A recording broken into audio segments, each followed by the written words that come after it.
صدقے کی بہت ساری اقسام ہیں. اس کو معنوی اقسام صدقہ کہا جائے، اور فقط صدقہ پیسوں ہی میں منحصر نہیں ہے، بلکہ اور بھی بہت سارے طریقہ کار ایسے ہو سکتے ہیں. ایک طریقہ یہ ہے صدقے کی معنوی اقسام میں، جسے کہا جاتا ہے زبان سے کیے جانے والے صدقے.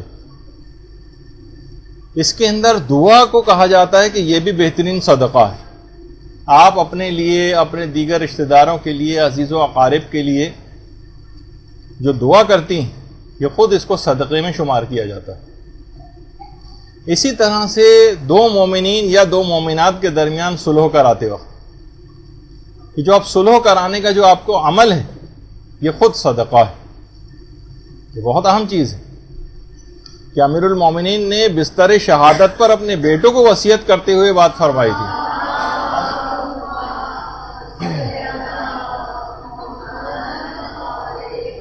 کہ لوگوں کے درمیان صلح کرانا سب سے بڑی عبادت ہے. میں نے آپ دونوں کے نانا رسول اللہ کو یہ فرماتے سنا ہے کہ لوگوں کے درمیان صلح و صفائی کرا دینا تمام نمازوں اور روزوں سے افضل ہے. یہ بستر شہادت پر امیر المومنین نے وصیتیں کی. یہ بہت بڑا صدقہ ہے صلح کرانا، جس سے لوگ آج کل ڈرنے لگے اور گھبرانے اور بھاگنے لگے کہ دوسروں کے جھگڑوں کے اندر کون پڑے، اور اس طرح سے رشتہ دار اور بزرگ اپنی ذمہ داریاں پوری نہیں کر رہے. اسی طرح سے کسی کو نصیحت کرنا، یہ خود جو ہے زبان سے کیے جانے والے صدقات میں شمار ہوتا ہے. اسی طرح سے مثلا کسی کی جاب لگوانی ہے، کوئی سفارش کرنی ہے، اور اس کے اندر کوئی حرام کام بھی بشرطے نہ ہو، کسی کا حق نہ مارا جا رہا ہو، تو کسی بھی اہل آدمی کی سفارش کر کے اس کو کسی جاب پہ لگوا دینا، یہ زبان کا صدقہ ہے جو آپ ادا کرتے ہیں.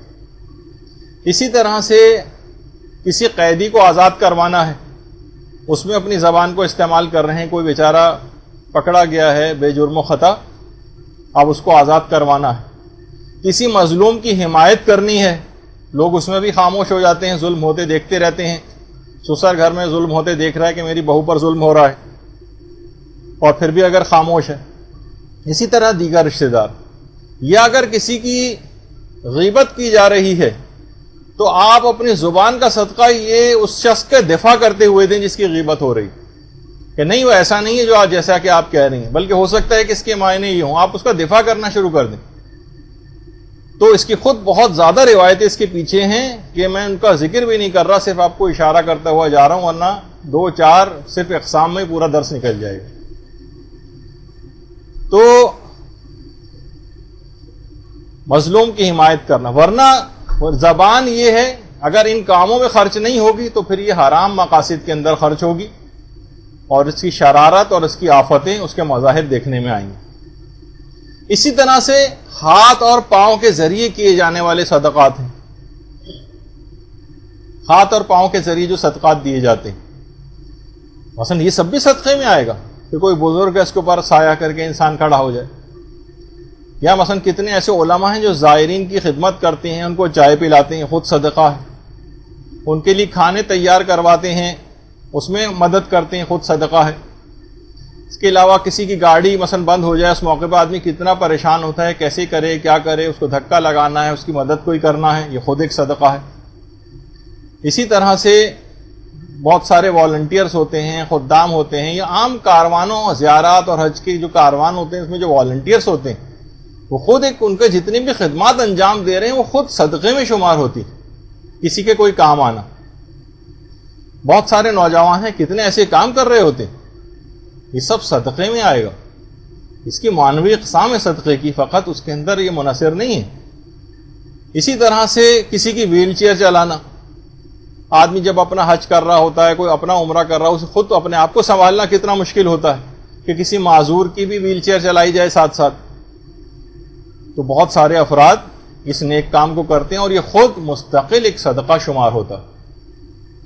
اسی طرح سے کسی پر کوئی چیز سایہ کرنا، نمازی ہیں ان کے لیے کوئی سہولت مہیا کرنا، یہ صدقہ شمار ہوتا ہے. نابینا کو مثلاً راستہ دکھانا، یہ خود ایک صدقہ شمار ہوتا ہے، البتہ اس بچے کی طرح سے نہیں کہ جب ٹیچر نے پوچھا آج دیر کیوں ہو گئی تو کہا کہ میں نابینا کو روڈ کراس کروا رہا تھا. کہا اتنی دیر کیوں لگ گئی؟ کہا اس وجہ سے کہ وہ روڈ کراس کرنا ہی نہیں چاہتا تھا. تو بہت سے ایسے بھی ہوتے ہیں، لیکن واقعی کوئی نابینا ہو، اس کو راستہ دکھانا ہو، اگر اس کو کچھ پریشانی ہو تو یہ خود ایک مستقل ایک صدقہ ہے. اسی طرح سے جانور تک دیکھیے ایک صفت جو ہے نا مدد کرنے کی، کہ جانور تک کیا کرتے ہیں. تو ایک انسان کو اور ایک مومن کو کتنا اس میں اپنی زندگی کو لگانا چاہیے. اچھا، اسی طرح سے اپنے گناہوں کے لیے صدقات دینا، جیسے پچھلی گفتگو میں بات آئی تھی، یہ خود ایک کہ اتنے زیادہ ہمارے گناہ ہو گئے، اب اس کی نیت کرتے ہو کہ پروردگار یہ جو میں صدقہ دے رہا ہوں اپنے گناہوں کے اثرات کو، اپنے گناہوں کو معاف کروانے کی نیت سے صدقہ دینا، اپنے گناہوں کے لیے صدقات، یہ بھی ایک قسم بنتی ہے صدقے کی. اسی طرح سے عورتوں کو چاہیے کچھ خصوصی صدقہ دیں، کیونکہ عورتوں کے لحاظ سے خود قرآن نے الگ سے مینشن کیا ہے، والمتصدقین والمتصدقات، صدقہ دینے والے مرد اور صدقہ دینے والی عورتوں کا الگ سے قرآن نے تذکرہ کیا. اور پیغمبر نے ایک دفعہ عورتوں سے مخاطب ہو کے فرمائی تھی یہ بات کہ عورتوں کی جماعت تم صدقہ دیا کرو، کیونکہ میں نے اہل جہنم میں تمہاری اکثریت دیکھی. عورتوں نے پوچھا کہ اے اللہ کے رسول، اس کثرت کا سبب کیا ہے؟ رسول نے فرمایا تم بکثرت لعنت ملامت کرتی ہو اور اپنے خاوند کی نافرمانی کرتی. تو بہت ساری چیزیں ایسی، بد کلامیاں کرنا اور مسلسل لڑائی جھگڑے کی فضا گھر کے اندر رکھنا، چھوٹی چھوٹی باتوں کے اوپر جھگڑا کرتے رہنا، اور مستقل لعنت ملامت سوائے غیبتوں میں اپنی زبان کو استعمال کرنے کے، لڑائی جھگڑوں میں زبان کو استعمال کرنے کے اور کوئی کام کا نہ ہونا. پیغمبر نے عورتوں کو خبردار کر کے فرمایا کہ تم خاص طور پر صدقہ دیا کرو، تم سے یہ غلطیاں ہو جاتی. تو عورتوں کو علی الخصوص، اور صرف یہ نہیں کہ صرف صدقات دیے جا رہے ہیں پھر بھی اس غلطی کے اوپر کاربند رہیں کہ ہم صدقہ دے تو رہے ہیں، نہیں، ان گناہوں سے اور ان غلطیاں جو پیغمبر نے جن کی نشاندہی کی، اس سے بھی اپنے آپ کو بچانا ضروری. اس کے علاوہ جس کا ہم نے کوئی نقصان کیا ہو یا مثلا کسی کی غیبت کر دی ہو، اس کی طرف سے صدقہ دینا. غیبت کا کتنا زیادہ گناہ، اب کیسے اس سے معاف کروائیں گے؟ کچھ نہ کچھ صدقہ اس کی طرف سے دیا جائے تاکہ قیامت میں پروردگار اس صدقے کا ثواب اس شخص کے سامنے رکھے گا. کہا یا تو اس کو تم عذاب دلوا دو جس نے تمہاری غیبت کی ہے، یا تم اس صدقے کا ثواب لے لو. وہاں ایک ایک نیکی کی کیونکہ ضرورت ہوگی، تو وہ صدقے کے ثواب کو لے کر اور اس کو معاف کر دے گا اپنے غیبت کا گناہ.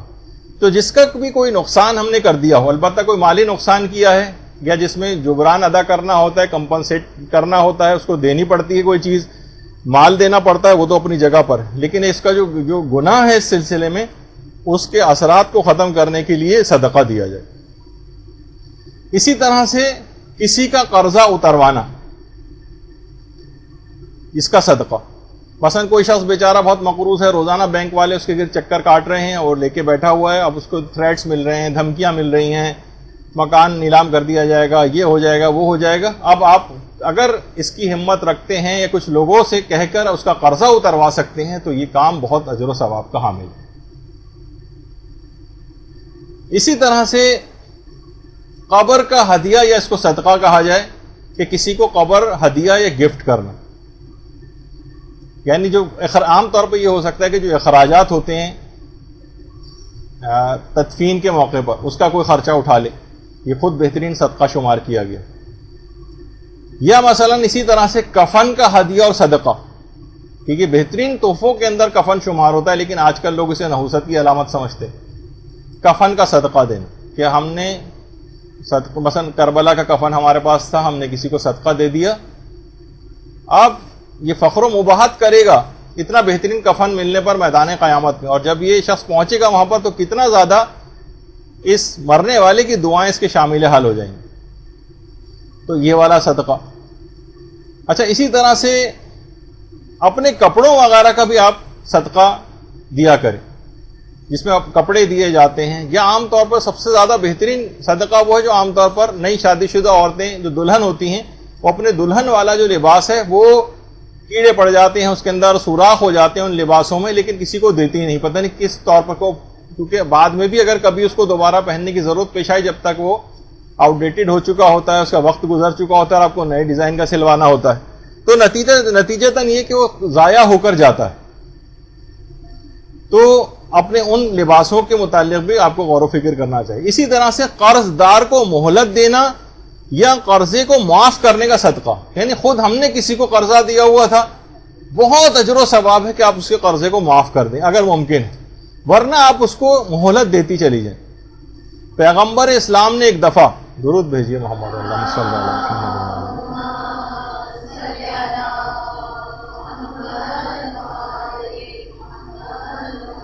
3 مرتبہ یہ ارشاد فرمایا تھا، کون ہے وہ کہ جس کو خدا شعلہ جہنم سے بچا کر اپنے سائے رحمت میں پناہ دے دے؟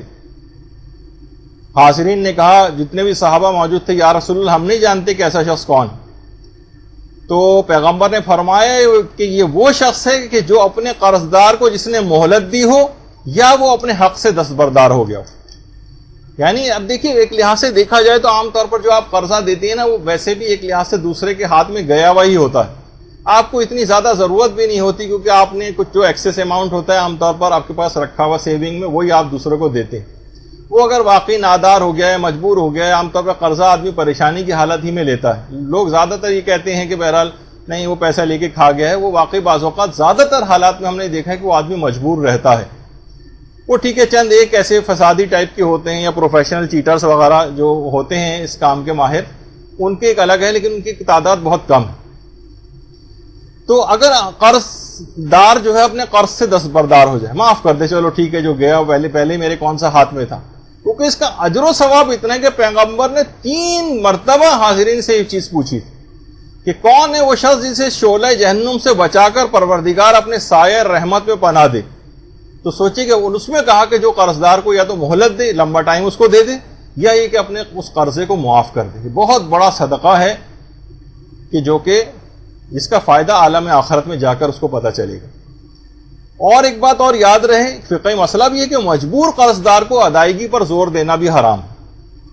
مجبور جو ہو جائے، آپ کو پتہ ہے کہ واقعی اس کی دینے کی صلاحیت نہیں ہے، آپ کہیں نہیں اپنی گاڑی بیچو، اپنا لیپ ٹاپ بیچو، اپنی فلاں چیز بیچو، اور یہ مجھے ہر صورت میں میرا، یعنی زور، آپ جو اس کی ضرورت کی چیزیں وہ آپ بکوا کر اور اپنے قرضے کو وصول کریں آپ، بلکہ اس پر ادائیگی کا زور دینا بھی حرام۔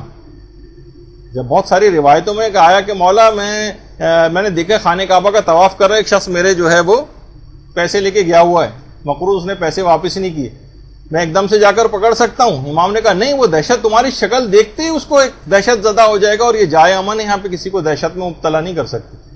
یعنی صرف اس انداز سے آنا کہ ظاہر ایک دم سے دیکھ کے آدمی ٹھٹک جائے گا۔ وہ اپنے وطن میں قرض لے کے گیا ہوا تھا اور یہاں پر خانہ کعبہ میں اس کو نظر آ گیا اپنا مقروض، امام نے منع کیا۔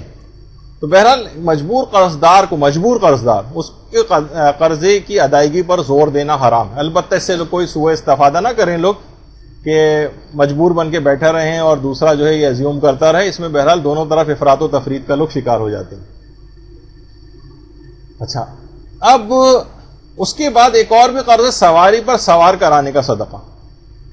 کتنے ایسے لوگ ہیں دیکھیے کہ جو مومنین، مثلا آپ مجلس میں جا رہے ہیں، آپ کسی درس میں جا رہے ہیں، آپ مدرسے آپ میں سے کوئی آ رہے ہیں، ان کے پاس اپنی گاڑی ہے، راستے میں کسی کو پک کرتے ہوئے آ سکتے ہیں، کسی کو چھوڑتے ہوئے جا سکتی ہیں، یہ صدقہ ہوگا۔ ہر چیز آپ اس انداز سے اپنی صلاحیتوں کو، خدا کی نعمتوں کو اس انداز سے استعمال کریں۔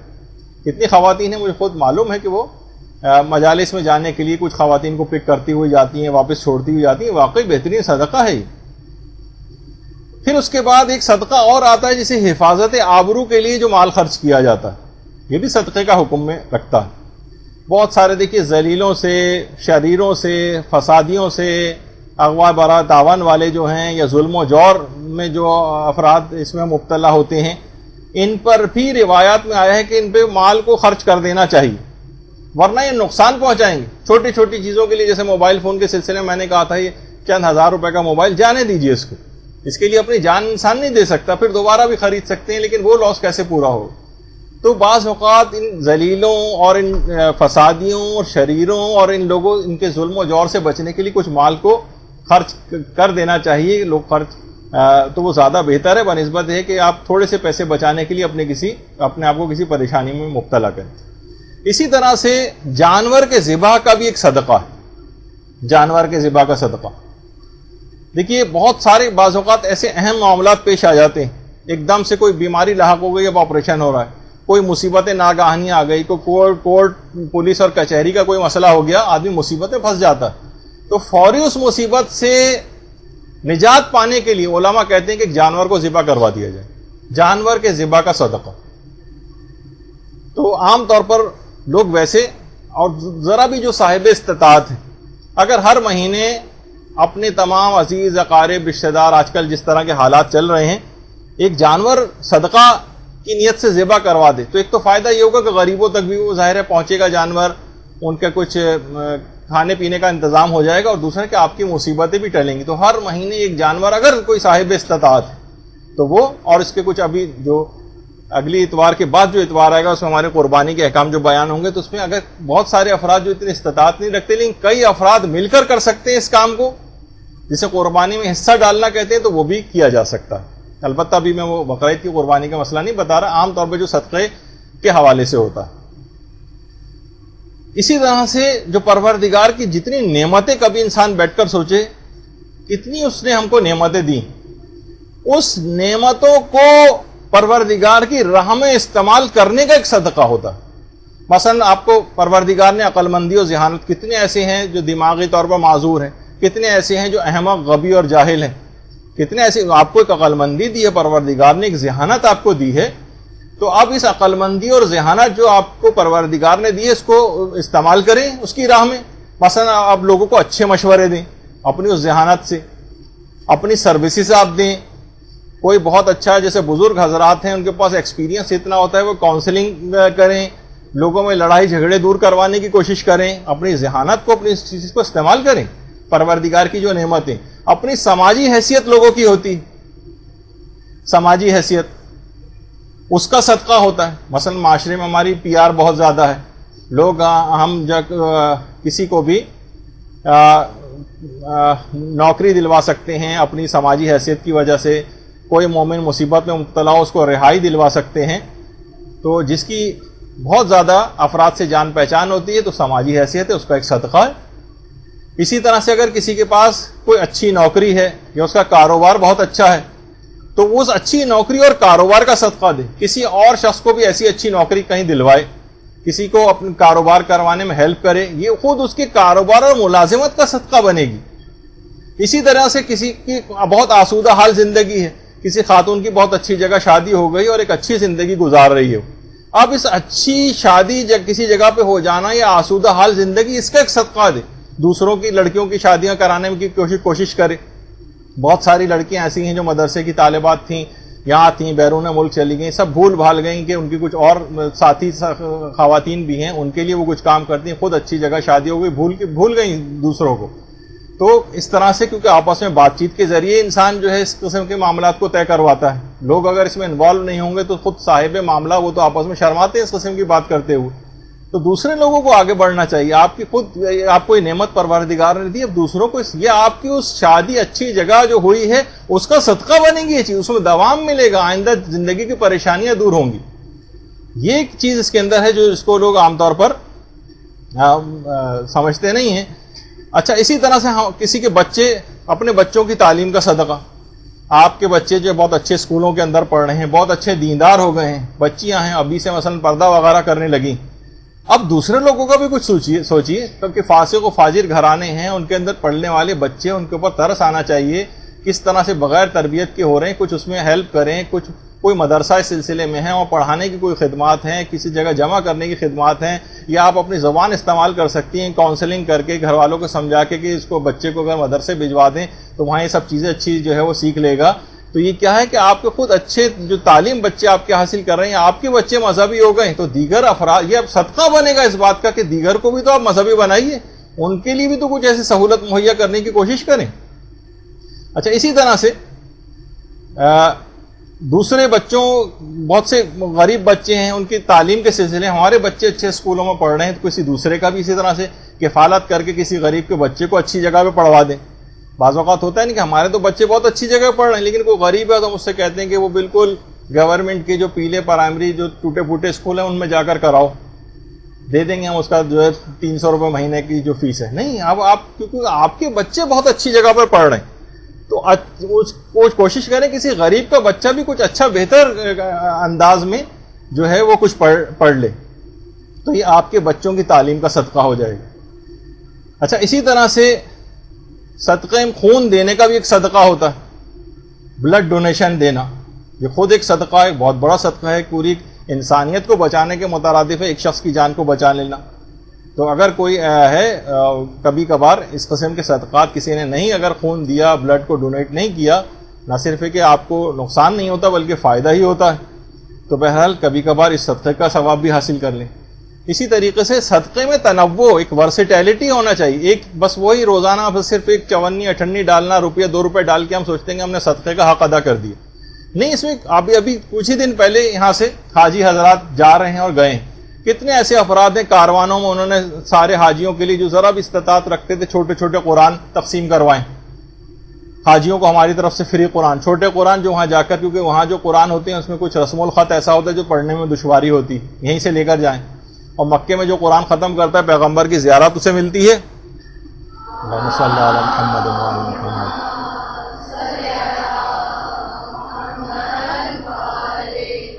اور جنت میں اپنے مقام کو دیکھے بغیر وہ دنیا سے جاتا نہیں. یہ فائدہ ہے مکے میں قرآن ختم کرنے کا. تو آپ اس تمام اس کے ثوابوں میں آپ شریک ہو جائیں گے.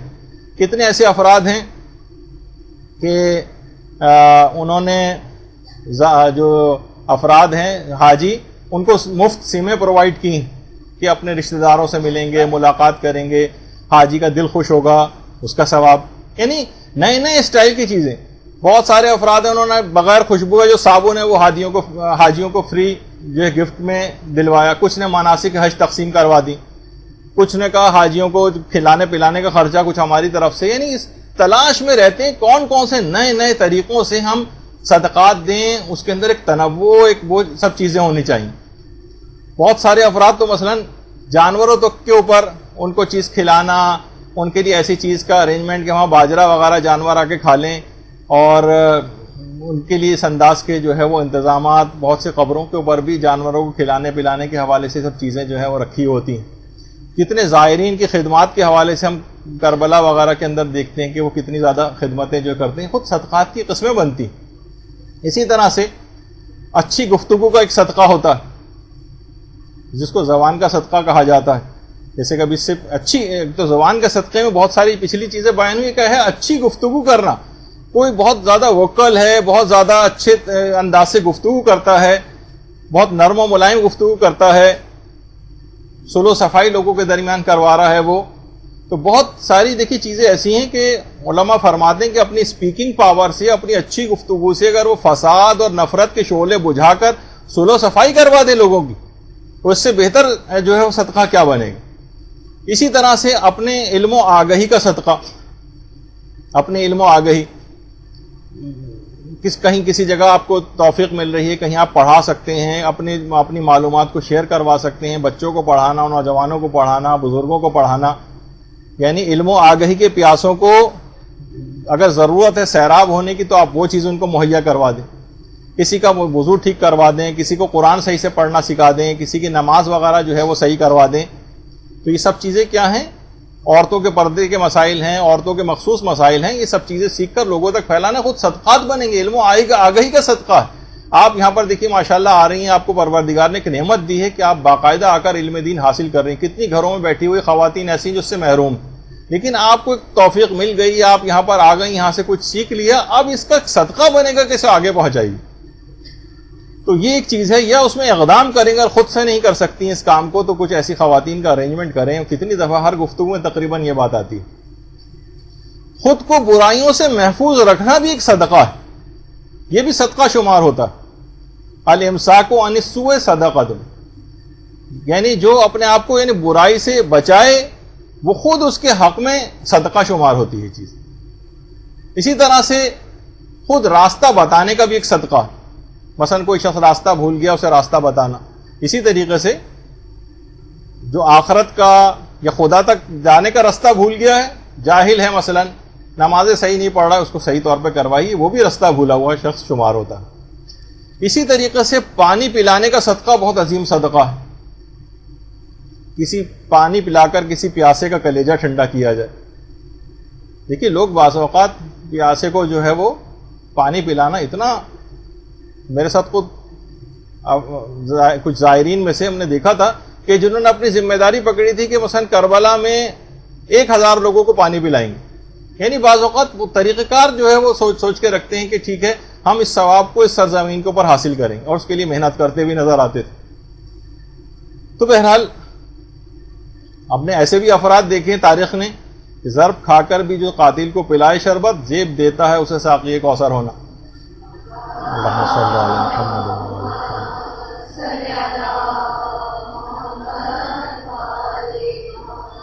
تو پانی پلا کر کسی پیاسے کا کلیجہ ٹھنڈا کرنا، خواہ اپنا دشمن ہی کیوں نہ ہو، یہ خاندان اہل بیت کا تو طریقہ کار رہا ہی. اچھا، اسی طرح سے خوشحالی کے زمانے میں قرضہ دینا. خوشحالی کے زمانے میں امیر المومنین جب صفین سے واپس تشریف لا رہے تھے، اللہم صلی علی محمد،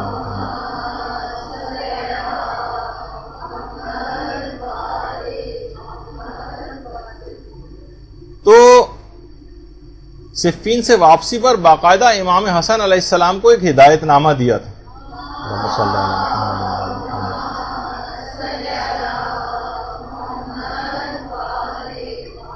اور کہا تھا کہ بیٹا خوشحالی کے زمانے میں اگر تم سے کوئی قرضہ مانگے تو اسے بہت غنیمت سمجھنا. دیکھیں کتنی ہم تو سوچتے ہیں کہ بلا ہے جو قرضہ مانگنے ہمارے پاس آ گئی، اس طرح سے اس سے پیچھا چھڑائیں. امیر المومنین فرماتے ہیں بیٹا خوشحالی کے زمانے میں اگر تم سے کوئی قرضہ مانگے تو اسے بہت غنیمت سمجھنا، کیونکہ آج تم کسی کی مشکل حل کرو گے تو کل تمہاری مشکلات جب تمہیں مشکل ہوگی تو وہ تمہیں یہ مال تمہیں واپس مل جائے گا. یعنی ایک لحاظ سے یہ اپنا تم بیمہ کروا رہے ہو. آج تم یہاں کسی کے کام آؤ گے اور خوشحالی کے زمانے میں کسی کو اس انداز سے قرضہ وغیرہ دو گے تو پروردگار اس موقع پر تمہاری مدد کرے گا. اسی طرح سے کسی مومن کے گھرانے کی کفالت کرنا. دیکھ لیجیے کہ آپ کچھ افراد ہوں مل کر جو ہے وہ کفالت کر لیں کسی گھرانے کی. ایک ہی آدمی اگر ہو اور وہ اتنا خدا نے اتنا اس کو دیا ہے تو خود آگے بڑھ کر کفالت کر لے کہ ان کو تھوڑا ریلیف مل جائے. بعض اوقات جیسے میں نے پچھلی گفتگو میں کہا تھا کہ اتنا کم ہم دیتے ہیں ان کو کہ وہ ہمیشہ 50 سال بھی گزر جاتے ہیں تو اس کی حالت تبدیل نہیں ہونے کو ہوتی. مہنگائی بڑھتی چلی جا رہی ہے اور ہم بہت قلیل پیسے بھی دے کے سمجھتے ہیں ہم نے بہت دے دی. 1000 2000 بھی دے دیے، 5000 بھی دے دیے، 10,000 بھی بعض اوقات دے دیے تو آپ دیکھتے ہیں کہ ذرا سی ہو جاتا ہے اس کے ساتھ بیماری کوئی آ جاتی ہے، اسپتالوں وغیرہ میں خرچ ہو جاتے ہیں پیسے. آپ کہیں گے ابھی 10,000 دیے تو دے دے کے پھر آ گئے. بھائی واقعی ایسی صورتحال ہو، خود اپنے خرچے لاکھوں کے اندر لوگوں کے جا رہے ہیں، اور اگر ہم نے کسی کو 6 مہینے میں بھی اگر 10,000 دے دیے تو ہم سوچتے ہیں کہ ہم نے بہت زیادہ دے دی. تو کسی گھرانے کو کوئی ایسی کفالت مہیا کر دی جائے کہ اس کو کچھ ریلیف مل جائے. کچھ چاہے میں نے جیسے پچھلی دفعہ کہا تھا کہ اسکول کی فیس ہے، کچن کا خرچہ ہے اور مکان کا کرایہ ہے، اس طرح کی کوئی چیز دے دی جائے تو بہت اچھا ہے. اسی طرح سے کسی کا راز میں رکھنا یہ خود بھی ایک صدقہ شمار ہوتا ہے. کیونکہ یہاں پہ اگر کوئی کسی کا راز نہیں رکھتا تو پروردگار عالم بھی سب کے سامنے اس کے رازوں کو افشا کرے گا آخرت میں. کتنی چیزیں ایسی ہوں روایتوں میں نہیں ملتا کہ اگر تمہیں ایک دوسرے کے گناہ پتہ چل جائیں تو تم ایک دوسرے کو دفنانا چھوڑ دو. تو اسی انداز سے کہ بہت سارے لوگوں کے راز ہوتے ہیں، کچھ خاندانی مشکلات کا شکار ہو گئے، کوئی چیزیں ہیں، کوئی ایسے گناہ ہو گئے، کوئی ایسی چیز ہو گئی، اس کو چھپانا ہوتا ہے.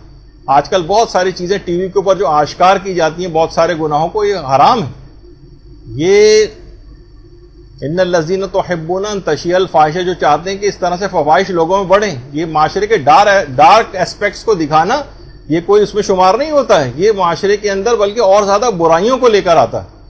تو بہرحال کسی کا راز میں رکھنا ٹھیک ہے، اس کو الگ طریقوں سے اس کو خاتمے کی کوشش کرنی چاہیے، لیکن اس کو ہر ایک کو بتا کر اس کو ختم کرنے کی کوشش کرنا یہ کہیں سے بھی اسلام اس کو نہیں مانتا. پھر ایک وہی ہے کہ جو افضل ترین صدقہ جسے شمار کیا گیا کہ انسان علم حاصل کرے اور دوسروں تک پہنچائے. علم حاصل کرے اور دوسروں تک پہنچائے، یہ سب سے افضل ترین صدقہ شمار کیا گیا. اور یہی وجہ ہم نے مدرسے کو قیام کا مقصد بھی یہی کہ یہاں پر جو ہے لوگوں تک علم کو منتقل کیا جائے. مدارس بہت دیکھیے آپ آج کل جو منفی پروپیگنڈا مدارس کے خلاف ہو رہا ہے، ابھی آگے چل کر اس پہ ہماری تھوڑی سی گفتگو ہوگی، تو اس میں آپ گھبرائیں نہیں. جیسے کہ بہت ابتدان جب یہ مدرسہ قائم ہو رہا تو لوگوں نے کہا اس کا نام مدرسہ نہ رکھیں، کوئی اکیڈمی رکھ دیں، کوئی سینٹر رکھ دیں، کوئی بھی اس طرح کی چیز. ہم نے کہا نہیں، ہم اسی نام کو بہتر جو ہے کر کے بتائیں گے. یہ نہیں کہ اگر وہ ہمارا مومن نام جو ہے وہ بدنام ہو جائے تو ہم جو ہے وہ کہیں گے نہیں ہمیں کوئی اور نام رکھ لینا چاہیے. نہیں، ایسا نہیں. اس طرح انسان کوئی اپنا نام بھی تبدیل نہیں کرتا ہے. تو بہرحال علم حاصل کر کے اور پھر دوسروں تک پہنچانا. اچھا، اسی انداز سے کوئی شائع ہونے والے علم کا صدقہ، اس سے بڑھ کر کوئی افضل صدقہ نہیں. شائع ہونے والے علم کا جو صدقہ ہوتا، مدرسے نے خود اسی وجہ سے یہ الگ سے، ورنہ ہمارے لیے مشکل ہے کہ الگ سے پبلیکیشنز کا سلسلہ شروع کریں، لیکن ان احادیث کی بنا پر ہی وہ تمام پبلیکیشنز اور کتابیں وغیرہ یہاں سے شائع کی جاتی ہیں کہ اس سے بڑھ کر کوئی صدقہ نہیں. اسی طرح سے کوئی مومن مر جائے اور ایک ورق بھی ایسا چھوڑ جائے جس پر علم کی کوئی بات لکھی ہو. تو پچھلی بار بھی یہ چیز آئی تھی کہ پیغمبر نے فرمایا تھا کہ ورق قیامت کے روز اس مومن اور آگ کے درمیان حائل ہو جائے گا اور اس کے ہر حرف کے بدلے جو اس پر تحریر خدا اسے ایک شہر عطا فرمائے گا جو اس دنیا سے 7 گنا بڑا ہوگا.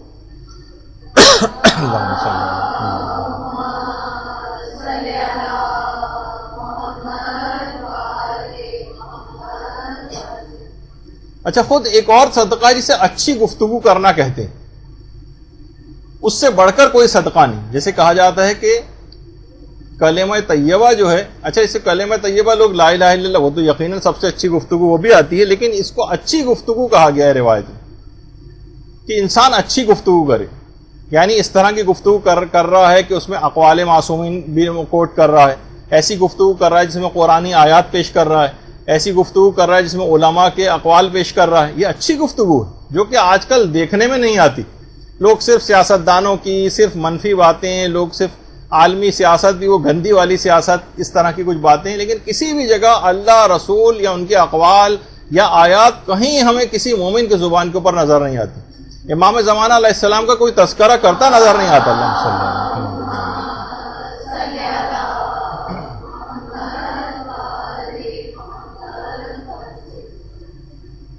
تو یہ سب چیزیں ایسی کہ اچھی گفتگو انسان کرنا سیکھے کہ اس کے کلام کے اندر یہ باتیں موجود ہوں. اسی طرح اپنی زبان کو کنٹرول رکھنا بھی ایک صدقہ شمار ہوتا ہے. اپنی زبان کو کنٹرول کر کے رکھنا. پیغمبر فرماتے ہیں اپنی زبان کو روکے رکھو کہ یہ ایسا صدقہ ہے جو تم اپنے لیے کرتے ہو. اپنی زبان کو کنٹرول کرنا یعنی واقعی ایسی چیز ہے کہ کہا جاتا ہے نا، وہ جو حضرت لقمان کے بھی جو باتیں جو انہوں نے بیان کی تھی اپنے بیٹے سے کہ اس میں کوئی محنت بھی نہیں لگتی، کہ ایسا صدقہ جس میں دینے میں کوئی محنت نہیں، کوئی خرچ نہیں کرنا پڑتا ہے. اور بہت ساری 6 باتیں اور بھی تھیں. تو بہرحال یہ کہ اپنی زبان کو کنٹرول کر کے رکھنا یہ خود ایک صدقہ شمار ہوگا. یعنی صرف آپ خاموش بیٹھے ہوئے تب بھی صدقے کا ثواب اور فائدہ آپ کو ملتا رہے گا. اسی طرح سے پیغمبر فرماتے ہیں کہ اپنے مومن بھائی سے مسکرا کر ملنا بھی صدقہ. مومن بھائی سے مسکرا کر ملنا یہ خود ایک صدقہ شمار ہوتا ہے. تو اتنی چھوٹی چھوٹی دیکھیے بہت سی باتیں جس میں کوئی محنت نہیں کرنی پڑ رہی ہے اور وہ صدقے کا ثواب ہم کو دلواتی. اسی طریقے سے امر بالمعروف کا صدقہ، کسی کو اچھی بات بتانا. مدرسے نے جو اس کے اوپر فیس بک وغیرہ پہ بھی جو اکاؤنٹ بنایا ہے اس میں جو چیزیں وہ اسی وجہ سے کہ لوگوں کو اچھی باتیں بتائی جائیں، لوگوں کو امر بالمعروف کیا جائے، نیکی کی باتیں بتائی جائیں، اس کے لحاظ سے پوسٹ جو بنائی جاتی. اسی طرح سے لوگوں کو برائیوں سے روکنا یہ خود ایک صدقہ ہے.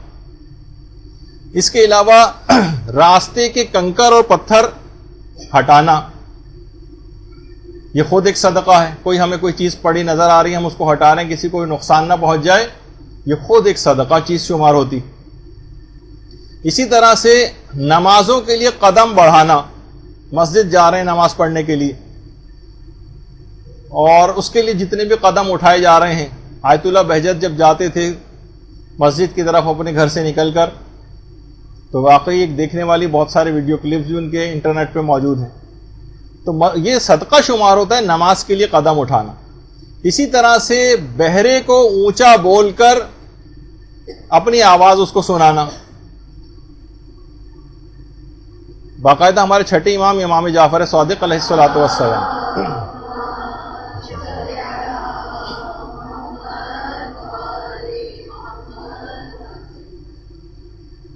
انہوں نے فرمایا کہ تنگ دلی کا اظہار کیے بغیر بہرے کو بات سنانا یہ بے مشقت صدقہ ہے. اس میں کوئی آپ کو خاص کام نہیں کرنا پڑ رہا. ایک بے مشقت صدقہ بشرطے تنگ دلی کا اظہار نہ کیا جائے. اور ملتا نہیں ہے واقعات میں کہ ایک باپ کے کان بڑھاپے کی وجہ سے جواب دے گئے تھے تو اپنے بیٹے کو, جوان بیٹے کو اس نے کچھ کہہ کے بلایا, کچھ بات پوچھی, بیٹے نے جواب دیا, باپ نے کہا کہ مجھے سنائی نہیں دیا, دوبارہ کہو. اس نے پھر اور زور سے کہا, پھر باپ نے کہا مجھے سنائی نہیں دیا, ذرا اور زور سے کہنا. تو کہنے لگا بڑے میاں دیکھیے اس قسم کے الفاظ, سنائی نہیں دیتا کیا, بہرے ہو گئے ہو؟ تو باپ کو اب یہ بات سنائی دے گئی. اپنے کمرے سے ایک ڈائری نکال کے لایا جو اس کے بچپن میں جو باپ ڈائری لکھا کرتا تھا جب بچہ وہ چھوٹا تھا, کہ اس نے دکھایا کہ اس نے ایک لفظ کو مجھ سے 50 مرتبہ مجھ سے کہلوایا کوئی ورڈ سیکھنے کے لیے. انہیں 50 دفعہ خوش دلی سے اس کو چیز سکھائی اور آج تیسری دفعہ کے اندر یہ چیخ پڑا ہے مجھ پر. تو بہرحال عام طور پر مدرسے والی جو طالبات ہیں وہ بھی یہ دیکھیں کہ اپنے والدین کے ساتھ اس انداز سے چیخ کے بات کرنا عمومی حالات کے اندر بھی. یہاں تو یہ ہے کہ اپنی آواز کو صرف بلند کیا جا رہا ہے تاکہ اس کے کان تک تنگ دلی کا اظہار بھی نہ کیا جائے. اور یہ تو غیروں کی بات ہو رہی ہے, اپنے لوگوں کے لیے تو اور زیادہ خوش اخلاقی کی ضرورت ہے. تو بہرے کو اونچا بول کر اپنی بات کو سنانا خود ایک صدقہ شمار ہوتا ہے. اسی طرح سے لوگوں کی غلطیوں کو معاف کرنا یہ بھی ایک صدقہ ہے. کہا جاتا ہے کہ کمزور انسان کبھی کسی کو معاف نہیں کرتا ہے, یہ مضبوط لوگوں کی صفت ہوتی. سمجھ جائیے کہ آپ روحانی طور پر بہت کمزور ہیں اگر آپ لوگوں کو معاف نہیں کر رہے ہیں. مضبوط اگر بننا ہے تو لوگوں کو معاف کرنا پڑے گا. ایک عالم کے پاس ایک صاحب بیٹھے ہوئے تھے, تو وہ صاحب نے اپنے کسی ملازم کے اوپر ناراض ہونا شروع ہوئے کہ تمہیں کتنی دفعہ آخر میں معاف کروں. تو وہ کان میں ان عالم دین نے کہا کہ جتنی مرتبہ اللہ سے اپنے آپ کو معاف کروانا اتنی دفعہ معاف کرتے رہو. تو باقاعدہ انسان یہ دیکھے لوگوں کی خطاؤں اور غلطیوں کو درگزر کرے, اس کی خود اپنی زندگی اٹھا کے دیکھے تو کتنی, اگر پروردگار اس پر عذاب نازل کرنا چاہتا تو کتنی غلطیوں پر اب تک اس پر عذاب آ چکا ہوتا, وہ خود کتنا درگزر کر رہا ہے. تو پروردگار کی صفت کو پیدا کرنا. اسی طرح سے یہ بھی جو چیز شمار ہوتی ہے قریبی رشتہ داروں کو صدقہ دینا. قریبی رشتہ داروں دگنا اجر ملتا ہے, بلکہ پیغمبر فرماتے ہیں ایک ہی وقت میں یہ صدقہ بھی ہوتا ہے اور صلہ رحمی بھی ہوتی ہے, یعنی ڈبل ثواب ملتا ہے رشتہ داروں کی اگر کوئی ہیلپ کی جائے. اور جتنے رشتہ دار قریب ہوں گے اس سے قرابت میں اتنا ہی ثواب بڑھتا جائے گا. اسی طرح صدقے کی الگ قسم بنتی ہے شادی کے لیے بھاگ دوڑ کرنا. کسی کی شادی کے لیے کوشش کرانے کے لیے ادھر سے ادھر جا رہے ہیں اور بات چیت کر رہے ہیں, ایک دوسرے کو قائل کر رہے ہیں, خود بہت بڑا صدقہ ہے کسی کی شادی کرانے کے لیے بھاگ دوڑ کرنا. اسی طرح سے آپس کے خراب تعلقات کو بہتر بنانے کا بھی ایک صدقہ ہے. اس میں علماء نے لکھا, آیت اللہ بہجت نے بھی, جو اس سے پہلے بھی ایک دفعہ گفتگو میں نے پیش کیا تھا, کہ کم سے کم 40 روز تک متعدد صدقات بافراد متعدد, یعنی مختلف الگ الگ لوگوں کو الگ الگ صدقات دینا. یہ آپس کے خراب تعلقات, لڑائی جھگڑوں یا مصیبتوں کے لیے بھی بہت زیادہ فائدہ مند چیز ہے.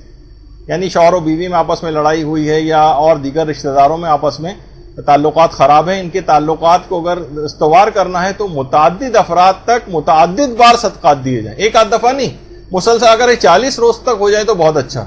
اور جن لوگوں نے اس کو کیا ہے چند روز میں ہی ان کے تعلقات بہتر ہو گئے. یعنی باقاعدہ لوگوں نے آ کے مجھے بتایا بھی کہ ہم نے اس کام کو, طریقہ کار کو اپنایا اور صرف چند دنوں میں ہی جس سے تعلقات خراب تھے, بہت سی جگہوں پہ تقریباً طلاقوں تک نوبت پہنچی ہوئی تھی, وہ ریورس ہو گیا معاملہ. اچھا, اسی طرح سے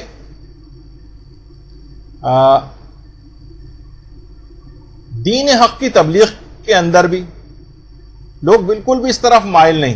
یہی وجہ ہے کہ ہمارے جو صدقہ باکس ہے اس میں ایک کالم خوشنودی امام زمانہ کا ہے, ایک اللہم صلی علی محمد.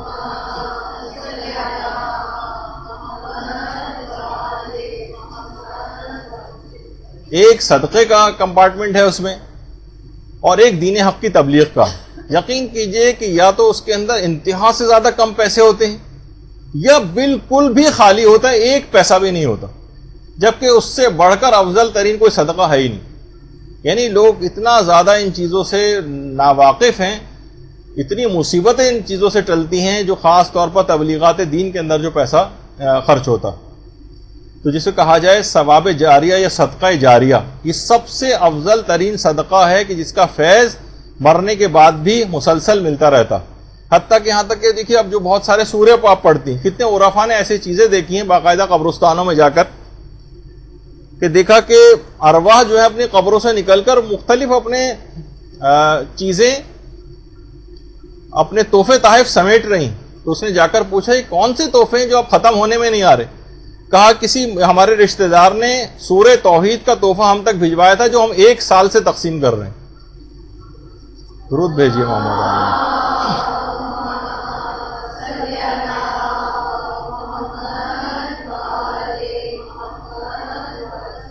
تو آپ نے دیکھا کہ صدقات ہونے چاہیے, یہ ہوتے ہیں صدقات. پھر آپ دیکھیے کہ اگر یہ لوگ اس انداز سے ایک دوسرے کی مدد کرنا شروع کر دیں, شادی کے لیے بھاگ دوڑ کر رہے ہیں, کسی کو جاب دلوا رہے ہیں, کسی کی کفالت کر رہے ہیں, کسی کو قرضہ دے رہے ہیں, کسی کا قرضہ معاف کروا رہے ہیں, کسی کو قرضے میں مہلت دے رہے ہیں, اور جتنی بھی اقسام اس سے پہلے مسکرا کر دیکھ رہے ہیں, لڑائی جھگڑوں کو ترک کر رہے ہیں, سب صدقات بن رہے ہیں. ساری مصیبتیں ان کی ایسی ٹل جائیں گی کہ حیران اور پریشان ہو جائیں گے پہلے کی زندگی اور اب کی زندگی میں کتنا فرق آ گیا.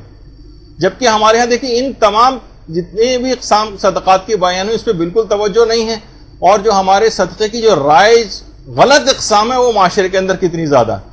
اور یہ وہ سب توہمات ہیں جو ہندوؤں وغیرہ سے ہمارے اندر آ گئے.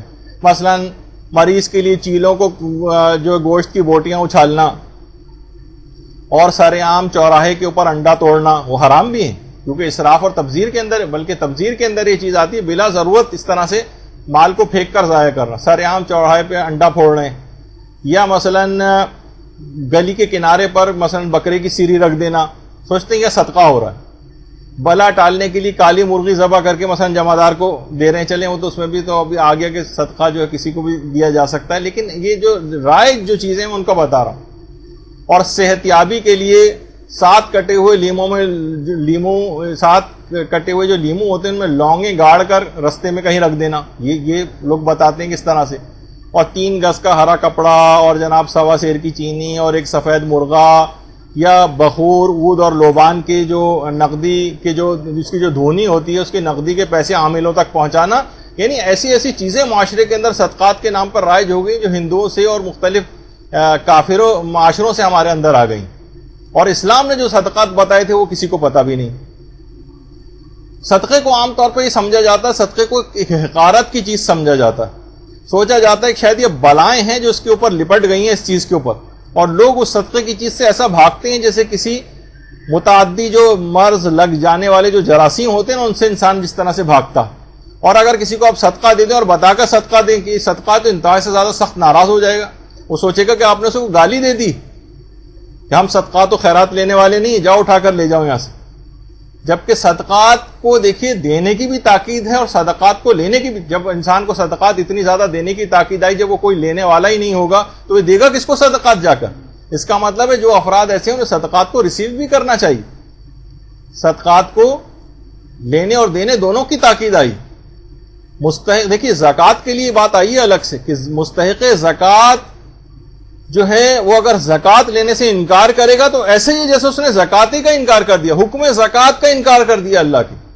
ایک چیز ہے تو آپ کو پروردگار نے آپ کا حق دیا ہے کہ آپ اس کو لے سکتے ہیں, تو جب ضرورت کا موقع ہو تو اس کو لیجیے. تو اس طرح انداز سے یہ چیزیں ہوتی ہیں. اور یہاں تک علماء فرماتے ہیں کہ مستحب صدقات کی جو تاکیدی احادیث ہیں یہ واجب صدقات کی احادیث سے زیادہ ان کی تعداد ہے, مستحب صدقات کی. تو بہرحال دیکھیے واجب اس وجہ سے اس کی کیوں ہے, اس کی امپورٹنس اتنی زیادہ, مستحب صدقات کی حدیثیں واجب صدقات سے بھی زیادہ آئیں.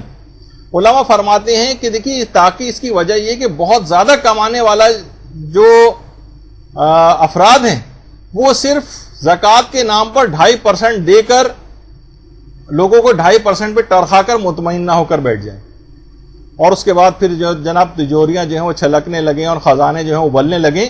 نہیں، مستحب صدقات پھر اس کے بعد واجب اپنا نکالنے کے بعد پھر اس کے بعد مستحب صدقات کی تاکید اس وجہ زیادہ آئی ہے کہ اس کے بعد آپ مسلسل اس پیسے کو ارتکاز کرنے کے بجائے لوگوں کے اوپر خرچ کرتے چلے جاؤ.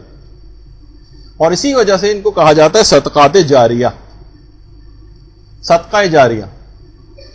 دیکھیے، انسان خواہ مومن ہو یا کافر، سب کو یقین ہے کہ وہ مرے گا ضرور.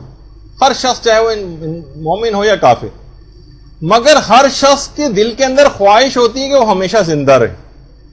یہ ایک سائیکی ہے انسان کی.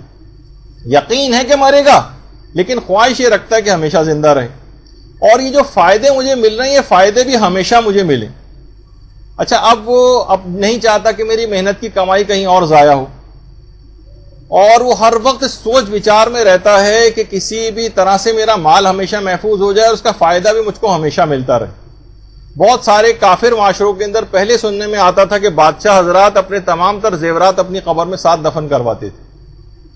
لیکن اسلام نے اس کا ایک بالکل منطقی حل جو ہے وہ لوگوں کو دیا ہے، جس کو ہم صدقہ جاریہ جو ہے وہ کہتے ہیں، اور اس کو جو ہے وقف کہا جاتا ہے. بہترین صدقہ جاریہ کی جو قسم ہے وہ وقف ہے. لغوی معنی ہیں اس کے جو ہیں روکنے کے ہیں. جو چیزیں وقف کی جاتی ہیں نا، اس کے معنی روکنا. فقہی اصطلاح میں جو چیز انسان اپنی اصلی ملکیت کو روک کر اس کے فائدے کو جاری کرے اسے وقف کہتے ہیں. یعنی اصل ملکیت کو روک کر اس کے فائدے کو جاری کرنا، یہ وقف کہلاتا ہے. اچھا، فقہا نے وقف کے جہاں مسائل بیان کیے ہیں، صدقات کے باب میں وقف کو لکھا جاتا ہے، اور اسے بھی ایک قسم کا صدقہ قرار دیا. اور خود قرآن نے باقیات الصالحات میں اس کی طرف سورہ کہف میں بھی اس بات کا اشارہ کیا، اور یہ بھی کہا ہے کہ اور اس کی مثال بھی باقاعدہ اس سے دی ہے کہ جو لوگ بھی اپنے اموال کو راہ خدا کے اندر خرچ کرتے ہیں ان کی مثال اس دانے کی سی ہے کہ جس کے اندر 7 بالیاں پیدا ہوں اور ہر بالی میں 100 دانے ہوں، اور خدا جس کے لیے بھی چاہتا ہے اس میں اضافہ بھی کر دیتا ہے، اور وہ صاحب وسعت اور بہت عظیم اور دانہ ہے. یعنی باقاعدہ قرآن یہ کہا جاتا ہے کہ یہ جو آیات آئی ہیں یہ خود وقت کے لیے آئی ہیں. یعنی علامہ طباطبائی نے بھی، یعنی یہ اس کے لیے تو نہیں، اس کے ثواب کے حوالے سے یہ بات آئی ہے کہ پروردگار اس انداز سے یہ چیز وقت کے اندر بہت پائی جاتی ہے کہ اس کے بعد اتنے عرصے تک یعنی اس کے برگ و شاخ اور پھل و پھول وہ دیتی رہتی ہے چیز، اس کو ہمیشہ فائدہ ملتا رہتا ہے. ایک کے بدلے 100 اور 100 میں سے مزید بالیاں اس طرح سے نکلنا. علامہ طباطبائی نے باقاعدہ اپنی تفسیر المیزان میں جو سورہ مزمل کی آیت نمبر 20 میں خدا کو قرض حسنہ دینے کا جو ایک مفہوم ہے، جو قرآن کی آیت بھی ہے کہ من ذا الذی یقرض اللہ قرضا حسنا، کہ کہا کہ اللہ کو قرض حسنہ دینے کا جو سب سے بہترین مصداق ہے وہ وقف ہے، بہترین صدقہ. بلکہ وسائل الشیعہ کی 11ویں جلد میں پیغمبر اسلام کی باقاعدہ ایک حدیث ہے کہ اگر کوئی راستے میں مسافر خانہ بناتا ہے تو قیامت میں اس کے چہرے سے اس قدر نور ظاہر ہوگا کہ تمام جتنے بھی نور قیامت میں پائے جاتے ہیں ان سب کے اوپر ان سے وہ نور نمایاں ہو رہا ہوگا، یہاں تک کہ وہ حضرت ابراہیم کے نور کے برابر قرار پا جائے گا.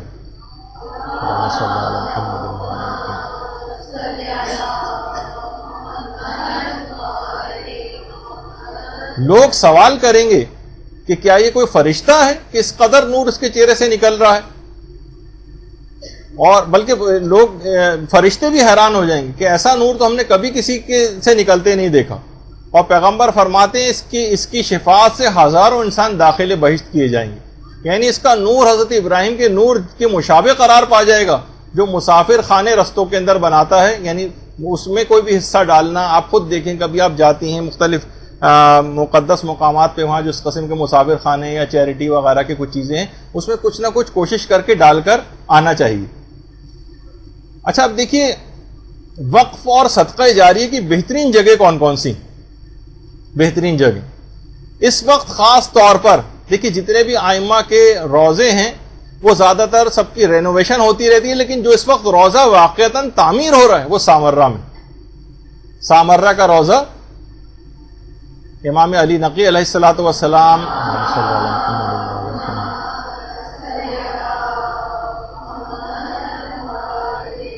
امام حسن عسکری علیہ السلام اور نرجس خاتون، حکیمہ خاتون، یہ تمام چار قبور جو ہیں یہاں پر موجود ہیں، اور یہ روزہ آج کل تعمیر ہو رہا ہے. اب یہاں پر زری بھی نہیں بنی ہوئی اور انڈر کنسٹرکشن ہے، یہ ذرا اس سے اور پہلے کی تصویر ہے، اور اس کی کنسٹرکشن مستقل چل رہی ہے. تو کوئی بھی شخص، اگر کوئی بھی زائرین جو وغیرہ جو وہاں پر جا رہے ہیں ان کے ہاتھ اگر کچھ پیسہ بھجوا سکیں وہاں پر، لیکن الحمدللہ ایک نعمت کے اظہار کے طور پر اور آپ کی تشفی قلب کے لیے آپ کی طرف سے یہاں پر صدقہ جاریہ اس کی کنسٹرکشن کے لیے بھجوایا جا چکا ہے یہاں کی تمام طالبات کی طرف سے.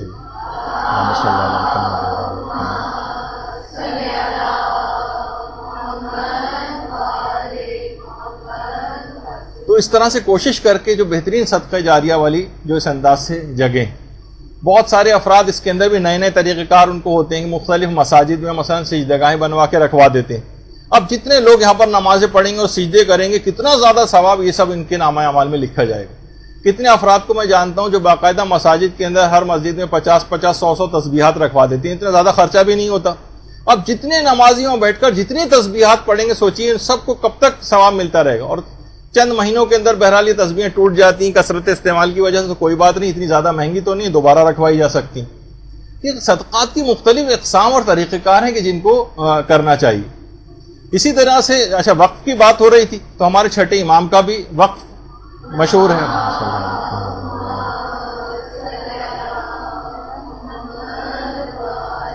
باقاعدہ امام وصیت کر کے گئے تھے کہ میری شہادت کے بعد ایام حج میں 7 سال تک عزاداری کا اہتمام کیا جائے، اور امام نے ہر سال کے لیے باقاعدہ مال کو وقف کر کے گئے تھے. یہ ضرور دماغ میں یاد رہے بہرحال کہ وقف کو بھی عقد لازم میں سے سمجھا جاتا ہے، یعنی دینے کے بعد اسے واپس نہیں لیا جا سکتا، اس کی خرید و فروخت نہیں کی جا سکتی، اور اس سے حاصل شدہ منافع کا بھی انسان مالک نہیں بنتا. وہ کہے گا میں نے وقف کی تھی تو اب یہاں کی جتنی کمائی ہے وہ بھی میری ہوگی، نہیں، یہ چیز نہیں ہوتی اس کے اندر.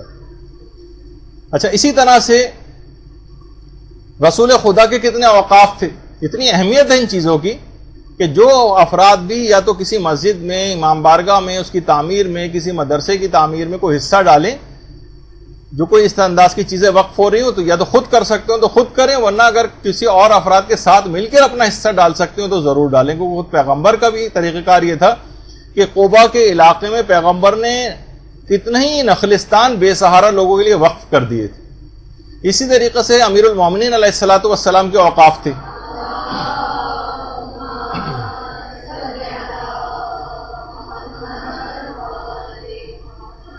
کیونکہ دیکھیے پانی پلانے کا ایک الگ سے صدقہ سب سے زیادہ صدقہ، بہترین صدقہ شمار ہوتا ہے. اور دیکھیے باہر والے تو اس حد تک کہ لوگ تو ہمارے یہاں کتنا پانی ضائع کرتے ہیں، یہاں تک کہ بوتلوں کے اوپر یہ حدیث پیغمبر کی کہ پانی کو ضائع مت کرو چاہے تم کسی بہتے ہوئے چشمے کے پاس ہی کیوں نہ ہو، یہ تک لکھ کے ان بوتلوں کے اوپر لوگ جو ہے اس سے بھی جو ہے وہ اپنے تجارتی مقاصد کے لیے بھی اس کو فائدے اٹھاتے ہیں. بہرحال پانی پلانا تو امیر المومنین کے جو کھودے گئے کنویں تھے باقاعدہ سعودی عرب میں ابیار علی کے نام سے پوری ایک جگہ ہے جس علاقے میں مسجد شجرہ واقع ہے کہ جہاں سے عمرے اور حج کا احرام وغیرہ جو ہے باندھا جاتا ہے. وہاں امیر المومنین نے باقاعدہ کنویں کھودے تھے بہت بڑی تعداد میں. پہلے تو ان کنووں تک جاتے بھی تھے لوگ اور پانی کو استعمال بھی کرتے تھے، لیکن اس کے بعد اس جگہ کو ممنوع زیارت قرار دے دیا گیا. وہاں حاجیوں وغیرہ کو جانے کی اجازت بھی نہیں ہے، اور اگر کوئی پہنچ بھی جائے تو انہوں نے وہ تقریباً وہ کنویں اب بند کر دی. تو امیر المومنین خود فرماتے تھے کہ بہت سارے اپنے موقوفات اتنا وقف کی گئی تھی چیزیں، لیکن خود فرماتے تھے کہ میں بھوک مٹانے کے لیے اپنے پیٹ پر پتھر باندھا کرتا تھا اور 40,000 درہم سالانہ صدقہ اللہ کی راہ میں دیتا تھا.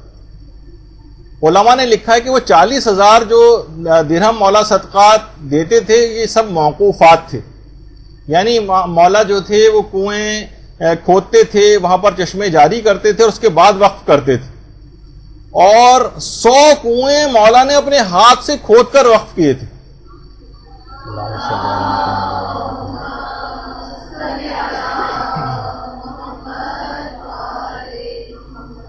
اسی طرح سے حضرت فاطمہ الزہرا سلام اللہ علیہا کے اوقاف تھے.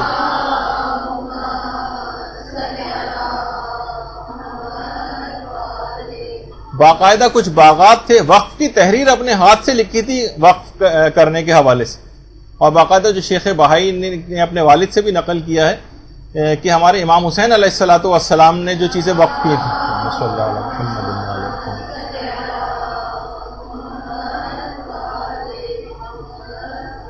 کہ امام نے غازریہ اور نینوا کا جو علاقہ تھا، وہاں کے جو قبیلے آباد تھے، ان سے اپنے قبر کے اطراف کی زمین 60,000 درہم میں خرید کر اس شرط پہ وقف کی تھی کہ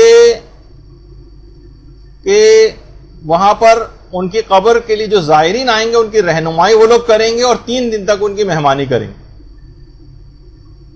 وہاں کی اس پوری زمین کو. تو اس کے بعد یعنی امام حسین جس جگہ پہ مدفون ہیں وہ خود وقف کر کے گئے وہ جگہ جو گئے تھے. آج تو پرشکو ہو گیا اور ماشاءاللہ اب تو یہ والی صورتحال اس کی ہو گئی.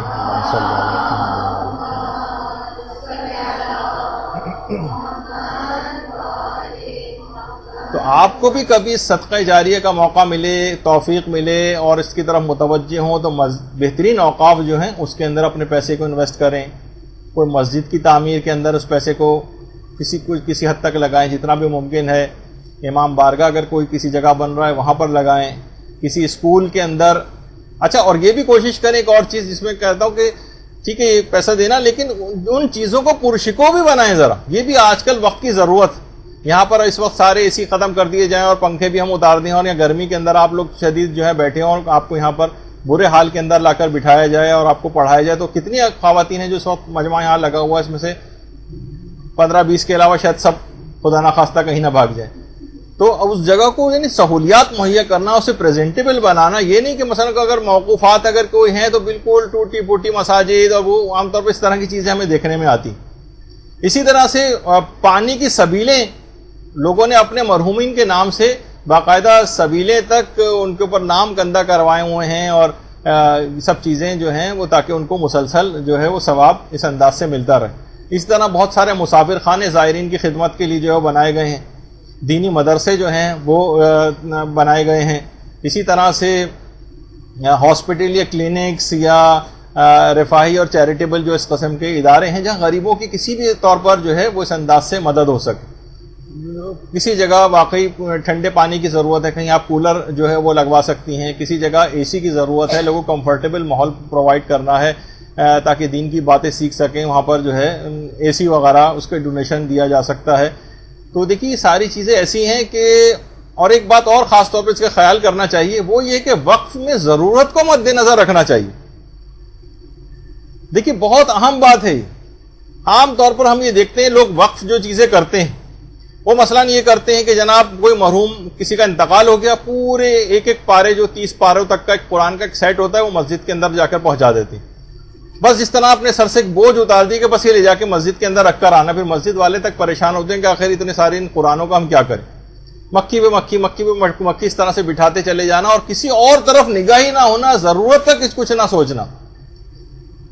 تو دیکھیے ضرورت کو مد نظر رکھنا چاہیے. کتنے ایسے علاقے ہیں کہ واقعاً اس جگہ لوگ گندا پانی پینے پہ مجبور ہیں، کوئی صاف پانی نہیں. کہیں آپ سوچئے کہ جو ہے کسی جگہ پانی کا نلکا جو ہے وہ لگوا دینا. بہت سارے غریب علاقے ہیں، کوئی لائن ڈلوانے والا کوئی نہیں. آپ ٹی وی کے اوپر سیلاب زدگان، زلزلہ زدگان لوگوں کی حالتیں دیکھتی ہیں. یعنی کچھ نہ کچھ آدمی کو سوچ بچار کر کے اس کے اندر ایک تنوع پیدا کرنا چاہیے تاکہ ہر جگہ وہ صدقات پہنچے. ایک زمانہ تھا، دیکھیے اس زمانے امیر المومنین نے کیوں کنویں کھودنے کا انتظام کیا تھا، کھانا کھلانے کا اور پانی پلانے کا، کہ اس زمانے واقعی کھانا اور پانی بہت بڑی پرابلم تھی.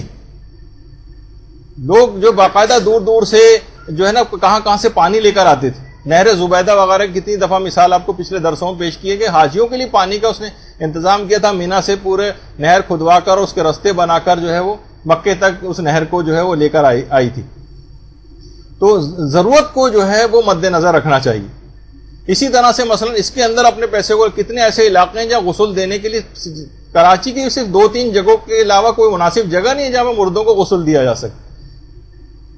کتنے ایسے افراد ہیں کہ جو باقاعدہ خاموشی کے ساتھ بھی بہت سے اب بھی کچھ لوگ یہ جو چیزیں نظر آ رہی ہیں، کچھ افراد ہیں جو بیچارے جنہوں نے چیزیں وقف کی ہوئی ہیں، کچھ چیز مہیا کی ہوئی ہے، اس وجہ سے یہ سب چیزیں، ورنہ لوگ متوجہ نہیں کہ اس طرف بھی پیسہ کچھ خرچ کرنے کی ضرورت پیش آئے.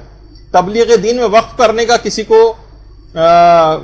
خیال تک نہیں، جبکہ سب سے بہترین چیز جو ہے وہ یہی شمار کی گئی ہے وقف وغیرہ کے لیے کہ صدقہ جاریہ، ایسا علم کوئی پیچھے چھوڑ جائے یا کوئی ایسی اولاد جو اس کے لیے مستقل دعا کرتی رہے. اور اس سے بہتر شائع ہونے والے تبلیغات سے بہتر، جس میں بار بار اس بات کا تذکرہ آ رہا ہے کہ اس سے بہتر کوئی اور صدقہ نہیں. بچوں کو پڑھانا اس انداز سے، یہ ایسے صدقات ہیں کہ ہمیشہ ہمیشہ یہ جتنی لوگ سیکھتے رہیں گے، جتنی نمازیں پڑھتے رہیں گے. اچھا دیکھیے، اب اس سے پہلے بھی میں کہہ رہا تھا جو یعنی باقاعدہ اس کو پرشکون جگہوں کو بنانا، یعنی دینی چیز، دینی، اب کیونکہ دین ہمارے یہاں کیا ہوتا ہے کہ جو طالب علم کو لوگ بڑی حقارت کی نگاہ سے دیکھتے ہیں. معلوم ہے کہ یہ کیا ٹوٹی پھوٹی جگہوں پہ بیٹھ کے دریوں پہ ٹوپیاں ووپیاں لگا کے شاید اس انداز سے کوئی جو وہاں پر بیٹھے ہوں گے. کانسیپٹ یہ ہے کہ حقارت، پرشکو عمارتیں ہوں، یہ ہوں، لوگ باقاعدہ اس سے متاثر ہوتے ہیں. کمزور عقل والے تو اس سے خاص طور پر متاثر ہو جاتے ہیں، چکا چوند اور یہ شان و شوکت وغیرہ کو دیکھ. کوئی بات نہیں، اسلام کے لیے ان تمام چیزوں کو پیسہ جس کی کوئی حیثیت اور حقیقت نہیں ہے، اگر اس کو اسلام کی تبلیغ کے لیے اگر اس انداز سے استعمال کیا جائے، کمفرٹیبل جگہ بنا کر لوگوں کو اسلام کو پھیلانے کی اور تبلیغات میں اس کو خرچ کرنے کی اس پیسے کو کوشش کی جائے، تو اس میں کیا مذاق اور برائی. اور اس کے آثار ایسے ہیں تبلیغات کے کہ وہ ہمیشہ چلتے رہتے. اب دیکھیے کسی بھی بچے کو، خود ہمارے مدرسے کے اندر کتنے ایسے بچے ہیں جو مستقل یہاں پر آ رہے ہیں، اتنی بڑی تعداد ہے، وہ وضو کرنا ان کو سکھایا جاتا ہے، ان کو نمازیں، اب یہ بڑا ہوگا جب بھی نمازیں پڑھیں گے یہ بچے، وضو کریں گے، جہاں تک کہ اپنی اولادوں کو سکھائیں گے، سب کا ثواب جو ہے وہ ملتا جائے گا. تو یہاں پہ پڑھانے والے افراد وہ خود کتنے بڑے عظیم ایک صدقہ جاریہ کے اندر اپنا ایک رول پلے کر رہے ہیں، ایک پارٹ پلے کر رہے ہیں.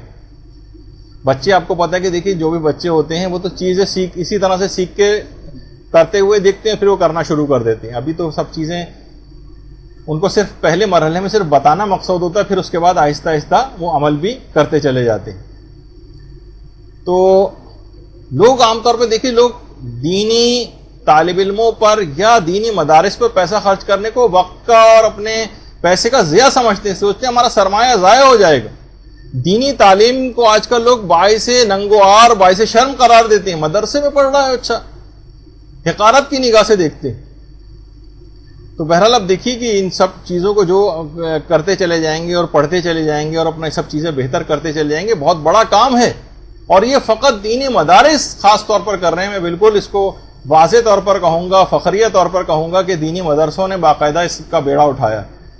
آیت اللہ حافظ بشیر نجفی، ابھی ہم جب گئے تھے تو ان سے بھی ملاقات ہوئی تھی، تو انہوں نے یہی جملہ ارشاد فرمایا تھا تمام زائرین سے کہ قیامت میں جب میں جاؤں گا اور ائمہ کے پروردگار کے سامنے جاؤں گا، ائمہ اطہار موجود ہوں گے، تو میں فخر سے کہہ سکوں گا کہ میں نے اتنے لوگوں کے وضو صحیح کرائے ہیں، میں نے اتنے لوگوں کی نمازیں صحیح کرائی ہیں، میں نے اتنے لوگوں کو داڑھی رکھوا دی ہے، میں نے اپنے فتاووں کے ذریعے اتنی خواتین کو پردہ کروا دیا ہے، تیرا خمس دلوایا ہے، سب کچھ کیا. ان کو میں فخریہ پیش کروں گا قیامت میں. یہ کوئی معمولی کام نہیں ہے کہ جسے کہا جائے کہ اچھا صرف وہی نماز روزہ بس وہی وضو سکھاتے جائیں گے. ایک مرجع تک کہہ رہے کہ میں یہ میرے لیے، میں اپنی نجات کے لیے تمام چیزیں یہاں سے کر کے جا رہا ہوں. تو اس میں سب حصے دار ہوں گے. لیکن اب آپ خود بتائیے، اچھا لوگ عام طور پہ سوچتے ہیں کہ اس قسم کی باتیں کر رہے ہیں تو شاید اپنے مدرسے کے لیے پیسہ کھینچنا چاہتے ہیں. خدا کی قسم ایسی کوئی اس لحاظ سے بات نہیں. یعنی کسی بھی جگہ آپ کو اطمینان، کسی جگہ جہاں پہ اطمینان آپ کو ہو رہا ہے آپ اس جگہ پہ دیں. ہم پہ اطمینان نہیں، کسی اور جگہ اطمینان ہے وہاں پر دیں. کسی پر بھی اطمینان نہیں تو خود سے کام شروع کریں. لیکن کام شروع ہونا چاہیے، کام شروع کریں، آگے بڑھائیں اس کو کسی بھی طور پر کوشش کر کے. یعنی کام رکنا جو ہے وہ نہیں چاہیے. یہاں پر آپ دیکھ رہے ہیں کہ کس جگہ پہ یہ صرف دین کا صحیح طور پر احیا جو ہے، میں پھر کہوں گا کہ صرف دینی مدارس جو ہے وہ کر رہے ہیں. جہاں باقاعدہ طور پر ایک چیز ایک خاص پروگرام کے تحت علماء جو ہے آ کر پڑھاتے ہیں، اور ایک خاص انداز ہوتا ہے، خاص سلیبس ہوتا ہے، ایک کسی موضوعات کے اوپر جو ہے مختلف جو ہے گفتگو ہوتی ہیں، اور دین کو پورا وقت لگا کر جو ہے وہ سکھایا جاتا ہے، پڑھایا جاتا ہے، اور پھر اس کے بعد یہ سب چیزیں ہوتی ہیں۔ تو یہ تمام علماء جو آ رہے ہیں خدمات دے رہے ہیں صرف اس وجہ سے تاکہ ایک آخرت کا اپنا ایک توشہ یہاں سے جمع کر کے جو ہے وہ لے جا سکیں۔ آپ کا بھی یہاں پر آنا یہ کوئی معمولی بات نہیں۔ تو بہرحال اب اس سے اندازہ لگائیں کہ یہ جو بھی اب آیت آپ کے سامنے پیش کی گئی تھی، کون ہے جو پروردگار کو قرض حسنہ دے؟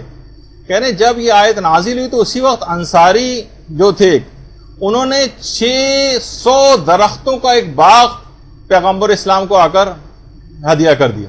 کہا کہ یا رسول اللہ اس باغ کو میں اللہ کے لیے جو ہے وہ اللہ کو قرضہ دینا چاہتا ہوں، اور اسی وقت باغ میں گئے اور اپنی بیوی بچوں کو وہاں سے باہر نکالا کہ چلو اب یہ باغ ہماری ملکیت نہیں رہا، اب یہ اللہ کو ہم نے دے دیا۔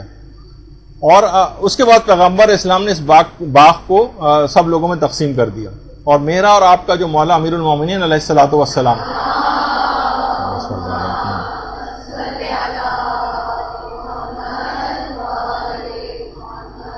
اس حد تک ان صدقات جاریہ کے اندر دلچسپی لیتے تھے کہ خود محنت کرتے تھے، خود جا کر بہترین زمین منتخب کرتے تھے، خود کنویں کھودتے تھے، جب پانی نکل آتا تھا تو وہاں پر پودے لگاتے تھے، نخلستان لہلہاتے تھے، اور جب درخت پھل دینے پر آ جاتے تھے تو سب ضرورت مندوں کو بلاتے تھے، بلا کر وقت کی تحریر لکھتے تھے کہ یہ باغ مدینے کے غریبوں کے لیے ہے، اس شہر میں آنے والے پردیسیوں کے لیے، ان کی فلاح و بہبود کے لیے میں وقف کرتا ہوں۔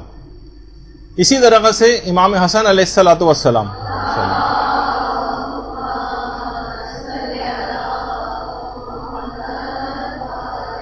ایک ایک دن میں 50,000 درہم سائلوں کو دیا کرتے تھے، اور امام حسن تو اپنے گھر کا آدھا سامان 3 مرتبہ راہ خدا میں دیا تھا، پورے گھر کا۔ چوتھے امام زین العابدین علیہ الصلوۃ والسلام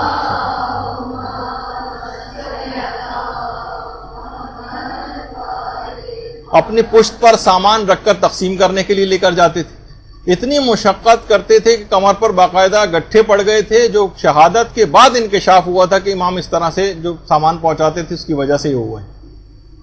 خیر اب آپ کو بھی چاہیے کہ آپ جس حد تک بھی ممکن ہو صدقات دیں، کیونکہ دیکھیے صدقات دینے والا قیامت میں ان صدقات کی چھاؤں میں ہوگا۔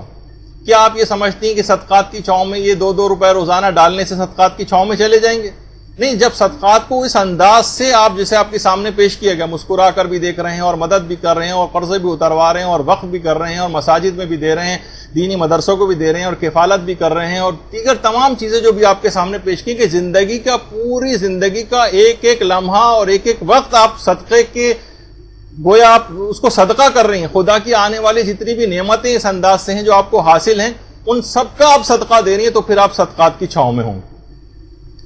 تو اپنی ہر صلاحیت کو، اپنے ہر کمال کو خدا کی راہ میں خرچ کرنا، اپنی پوری زندگی کو اس انداز سے خدا کی احکام پورا کرتے ہوئے گزار دینا، یہ تب ہوگا کہ کہا جائے گا کہ آپ رحمت الہی کے چھاؤں میں اور ان صدقات کی چھاؤں میں جو ہے وہ آپ رہیں گی۔ تو اب آخر میں پروردگار عالم سے یہ دعا ہے کہ ہم سب کو تعلیمات اہل بیت پہ مکمل طور پر عمل کرنے کی توفیق عطا فرمائے، اور انہی صدقات کو دے کر امام زمانہ علیہ الصلوۃ والسلام کے ادنا ترین خدمت گزاروں میں ہمیں شامل فرمائے۔ وصلی اللہ علی محمد وآلہ الطیبین الطاہرین۔ یہ انسانی نفس کی سب سے بڑی کمزوری ہے۔ خدا غریق رحمت کرے، میرے بزرگ دوست مولانا غلام عسکری مرحوم کہا کرتے تھے کہ جو آدمی کار خیر میں پیسہ نکالنا چاہتا ہے تو جیب میں ہاتھ ڈالتا ہے، اور اس کے بعد جب مٹھی میں پیسہ آ جاتا ہے تو سوچتا ہے سب سے چھوٹا سکہ کون سا ہے، یہ سب سے چھوٹا سکہ کس کو دینا ہے؟ جس کو اللہ اکبر کہتے ہیں، جس کو دینا ہے وہ اکبر، اور جو دینا ہے وہ، یہ ہمارا مزاج ہے۔ جو خدا کی راہ میں دینا ہوگا تو سب سے کم، اور جو خدا سے لینا ہوگا تو خدا اتنا دینا کہ قارون کا خزانہ بھی چھوٹا پڑ جائے۔ تو کیا پروردگار اپنے بندے کو نہیں پہچانتا؟ کیا مالک ہماری نیتوں کو نہیں جانتا ہے؟ ہمارے ایک دوست کہا کرتے تھے کہ ہم نے برابر آپ سے کورونا کا خمس نکالنا واجب ہے، کیونکہ مولانا ہماری آمدنی کیا 100-200 روپے ملتے ہیں، آخر ماہ میں سال بھر کے بعد اگر بچیں گے تو کتنے بچیں گے؟ 10 یا 5 روپے، اگر 1 روپیہ 2 روپے نکال دیے اس سے کیا ہونے والا ہے؟ ہمارا نقصان ہو جائے گا، آپ کا فائدہ نہیں ہوگا۔ ایسے بھی سوچنے والے ہوتے ہیں، اگر 2 روپے نکل گئے 10 میں سے تو ہمارا نقصان تو ہو جائے گا، لیکن آپ کو کوئی فائدہ نہیں ہوگا۔ لہذا آپ خدا سے دعا کریں کہ بجائے 10 روپے کے آخر میں 10,000 بچیں، 10 لاکھ بچیں، تاکہ جب ہم کچھ دے تو آپ کو معلوم ہو کہ کچھ ملا، سادات کے کام آیا، دین کے کام آیا، مذہب کے کام آیا۔ تو اگر ہماری جیب سے جائے تو آپ کو تو اندازہ ہو کہ کچھ آیا۔ لہٰذا آپ خدا سے دعا کریں۔ میں نے کہا میں تو دعا کر دوں گا، لیکن اگر پروردگار نے پلٹ کے کہہ دیا اس کے حق میں سفارش کر رہے ہو تو اتنا بے ایمان ہے کہ ہماری راہ میں 2 روپیہ نہیں دے سکتا، کیا ہم کو دھوکہ دیں گے؟ جس کے دل سے 2 روپیہ نہ نکلتا اسے 2 لاکھ نکلے گا؟ ارے ہم ہی نے بنایا ہے، ہم نے پہچانے کو تو کون پہچانے گا؟ پورا سورہ منافقون گواہ ہے کہ دل کا حال کوئی جانے نہ جانے وہ جانتا ہے۔ ہر ایک کو دھوکہ دیا جا سکتا ہے مگر پروردگار کو کوئی دھوکہ نہیں دے سکتا۔ لہٰذا وہ ہر ایک کی نیت کو جانتا ہے، ہر ایک کے دل کے حال کو جانتا ہے۔ اگر انسان واقعا مجبور ہے، میں نے اس دن واقعہ عرض کیا تھا، اگر واقعا مجبور ہے تو اس کا 1 پیسہ بھی پروردگار کی نگاہ میں لاکھوں سے زیادہ قیمت رکھتا ہے۔ لیکن اگر انسان مجبور نہیں ہے اور پیسہ بچا کے خدا کی راہ میں دینا چاہتا ہے اور پھر خدا سے لینے کے واسطے، تو مالک کی نگاہ میں غریبوں کی اہمیت ہے، محتاجوں کی اہمیت ہے، مکاروں کی کوئی اہمیت نہیں ہے۔ اور یہ دن کے واسطے گزارش کروں، کل کے واسطے ہمیشہ اس بات کو نگاہ میں رکھیں۔ اور ظاہر کہ یہ موضوع آج میرا نہیں ہے، ورنہ میں گزارش کرتا تو خدا جانتا ہے، میں دوسروں کے بارے میں جانتا رہا، مجھے خود اپنی زندگی کا تجربہ ہے کہ بعض اوقات واقعہ یہ ہوا ہے کہ اگر راہ خدا میں 2-4 پیسے اللہ نے توفیق دیا اور میں نے دے دیا تو شاید 1 دن 2 دن نہ گزرنے پائے کہ پروردگار عالم نے اس سے کچھ زیادہ ہی دے دیا اور مجھے اس سے خوشی نہیں، بلکہ بعض اوقات یہ سوچنا پڑتا ہے کہ معاذ اللہ کہیں ایسا تو نہیں کہ پروردگار نے ہمارے عمل کا حساب یہی کر دیا۔ ہر آنے والی دولت کے ہنر نہیں ہے جو، ہر آنے والے پیسوں کو نہ سمجھے کہ اللہ آپ سے بہت محبت کرتا ہے۔ ہو سکتا ہے آپ کے معاملات کو خدا یہی بے باک کر دینا چاہتا ہو، کیونکہ نیت میں خلوص نہیں ہے، کیونکہ نیت میں صداقت اور صفائی نہیں ہے۔ زیادہ جیسا عمل کرنے والا ہے اس کا معاوضہ یہی دے دیا جائے، میدان حشر میں آئے تو خالی ہاتھ آئے۔ خدا گواہ ہے کہ بعض اوقات پروردگار عالم کی دی ہوئی نعمتوں کو دیکھ یہ سوچنا پڑتا ہے کہ کہیں مالک نے ہمارے اعمال کا حساب یہی تو نہیں کر دیا۔ اس سے بدتر انسانی زندگی کا کوئی حادثہ نہیں ہوگا اگر انسان کے سارے اعمال کا حساب یہی ہو جائے اور میدان حشر میں پہنچے اور خالی ہاتھ۔ اور یہ بھی میرے ذہن کی فکر نہیں، میرا ذہن کہاں اتنی بلندیوں تک جا سکتا ہے۔ میں نے تاریخ میں واقعہ پڑھا ایک عالم دلیل کا، مسجد میں آئے نماز پڑھانے کے لیے اور مسلمان آئے پڑھنے کے واسطے۔ ایک مرد مسلمان نے یہ نظر کی تھی اگر میرا فلاں کام ہو گیا تو میں 1 تھیلی درہم دینار کی جو اس کے پاس ہے وہ میں دوں گا، مگر اسے دوں گا جو مسجد سے سب سے پہلے نماز پڑھ کے برآمد ہوگا۔ اس کا کام ہو گیا رات کو تو صبح کو تھیلی لے کے گیا مسجد کے دروازے کے پاس جا کے کھڑا ہو گیا۔ اتفاق ایسا ہوا کہ پیش نماز کو اس دن کوئی ضروری کام تھا، مومنین وہاں بیٹھ کے وظیفہ پڑھنے کے لیے اور پیش نماز صاحب پہلے نکل آئے۔ جیسے نکلے پہلے نمازی مسجد نکل رہے ہیں پیش نماز صاحب، اسے وہ تھیلی ان کے حوالے کر دی۔ کہا بھائی یہ کیا ہے؟ کہا میری منت تھی میرا اگر کام ہو جائے گا تو جو پہلا نمازی مسجد سے نکلے گا میں تھیلی اس کے حوالے کر دوں گا۔ تھیلی لی انہوں نے اور وہیں مسجد کی سیڑھی میں بیٹھ گئے اور رونے لگے۔ 2 منٹ کے بعد جو باقی نمازی نکلے تو دیکھا کہ نماز صاحب مسجد کے سینے پر بیٹھے ہوئے رو رہے ہیں، جو سمجھے شاید پھسل گئے ہوں، پیر میں چوٹ آ گئی۔ حضور خیر تو ہے، خدا نخواستہ کوئی زخم تو نہیں آ گیا ہے، خون تو نہیں نکل آیا ہے، چوٹ نہیں لگ گئی ہے، فریکچر تو نہیں ہو گیا ہے, کوئی پھسل تو نہیں ہے, کیا بات ہے؟ چلے نہیں کچھ نہیں. میں جیسے مسجد سے نکلا, ایک آدمی نے مجھے یہ تھیلی لا کے دی, درہم و دینار سے بھری ہوئی. کیا حضور, یہ تو خوش قسمتی کی بات ہے, کب سے ہم لوگ نمازیں پڑھ رہے ہیں, ابھی بھی آسی کے ساتھ ہم پڑھ رہے تھے, اور ہم ہمیشہ پہلے نکلا کرتے تھے. ہماری قسمت کی خرابی کیا آج بیٹھ کے وہاں تصدیق ہونے کے وہاں سے آپ کا مقدر کیا ہمیشہ سب کے بعد نکلا کرتے تھے. آج پہلے آپ نکلتے رہے, یہ تو خوش قسمتی کی بات ہے, اور خوشی کی بات ہے, خوشحالی کی بات ہے, رونے کی کیا بات ہے؟ یہی سے صاحب معرفت کا ذہن الگ ہو جاتا ہے عوامی ذہن سے. اور میں ہاں صحیح کہتے ہیں, خوش ہونا چاہیے. پیسہ ملا ہے, تھیلی ملی ہے, درہم ملا ہے, دینار ملا ہے, مگر میرے ذہن میں اچانک یہ خیال آیا, کہیں ایسا تو نہیں کہ پروردگار نے آج کی نماز میں خلوص کی کمی دیکھی ہو, اور اللہ نے نیت میں یہ دیکھ لیا ہو کہ اس میں کہیں سے ریاکاری شامل ہے. دنیا کو دکھانے کے لیے پڑھ رہے ہیں, دنیا کو مروب کرنے کے لیے پڑھ رہے ہیں, دنیا کے واسطے پڑھ رہے ہیں. اللہ خدا نے کہا آج کا حساب تو یہی کر دیا جائے. جہاں کے لیے عمل کیا ہے وہی معاوضہ دے دیا جائے. ہم اپنے ذمے میں کسی کا حق رکھنا نہیں چاہتے. جو آخرت کے لیے کریں گے ان کو وہاں دے دیا جائے گا. سارا مجمع